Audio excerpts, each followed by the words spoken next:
Hi friends, எல்லாருக்கும் வணக்கம். Welcome to Shivam talkies. நாம் இன்னைக்கு எதை பற்றின வீடியோ ஒன்று பார்க்க போகிறோம்னா, நம்ம தினந்தோறும் பயன்படுத்தக்கூடிய தவிர்க்க முடியாத நம்ம ஒரு பொருள் வந்து மொபைல் ஃபோன். அந்த மொபைல் ஃபோனை யூஸ் பண்ணும்போது நம்ம ஹெட்செட்னு ஒன்று யூஸ் பண்ணுறோம். ஹெட்செட் வந்து ஒயரோடது, ஒயர்லெஸ், காதுக்குள்ளே இருக்கிறத விட தெரியாத அளவுக்கு யூஸ் பண்ணுற டெக்னாலஜி வரக்கூடிய ஹெட்செட்லாம் நம்ம இப்போ மார்க்கெட்டில் வந்துச்சு.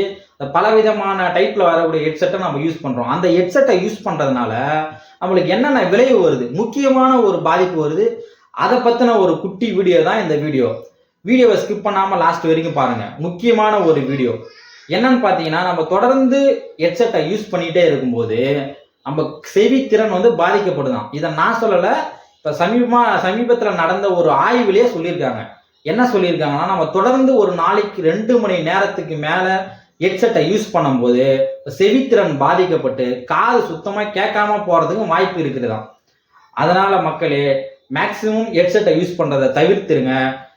அவசியம் இருந்தால் மட்டும் ஹெட்செட்டை யூஸ் பண்ணுங்க. அவசியம் இல்லாமல் ஹெட்செட்டை யூஸ் பண்ணாதீங்க. அது உங்கள் காதுக்கு ரொம்ப ரொம்ப நல்லது.